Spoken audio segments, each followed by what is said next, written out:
ગાંધીનગર જિલ્લાના દહેગામમાં મન મૂકીને વરસ્યા મેઘરાજા। બપોરે 12 વાગ્યાથી 2 વાગ્યા સુધીમાં 2 કલાકમાં 3 ઇંચ વરસાદ વરસ્યો। મુશળધાર વરસાદને કારણે દહેગામ પાણી થઈ ગયું। નાંદોલ રોડ, પથિકાશ્રમ, પૂર્ણિમા સ્કૂલ, મોડાસા રોડ, નહેરુ ચોકડી સહિતના વિસ્તારો જળબંબાકાર થયા। દહેગામની બજારોમાં કમર સુધી પાણી ભરાયા। ટુ વ્હીલર પાણીમાં લગભગ અડધા ડૂબી ગયા। અનુરાધા સોસાયટી, હરિઓમ સોસાયટી, વૈભવ કોમ્પ્લેક્સ સહિતના વિસ્તારોમાં પણ નદીની જેમ પાણી વહેતા થયા।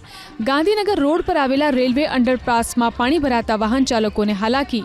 ગાંધીનગર શહેરમાં પણ વરસ્યો વરસાદ। બપોરે 2 કલાકમાં 1 ઇંચ વરસાદ વરસ્યો, જેના કારણે ઠેક ઠેકાણે પાણી વહેતા થયા। ગાંધીનગરના G1 થી લઈ K1 વચ્ચેના માર્ગ ઉપર જળબંબાકાર, જેના કારણે વાહન ચાલકો પરેશાન થયા। વરસાદને લઈ અમદાવાદ ગાંધીનગર હાઈવે ઉપર પાણી ભરાયા। ભાઈજીપુરા ચોકડી પાસે તો ઘૂંટણસમા પાણી ભરાયા। વાહનો બંધ થઈ જતા ટ્રાફિક જામ સર્જાયો।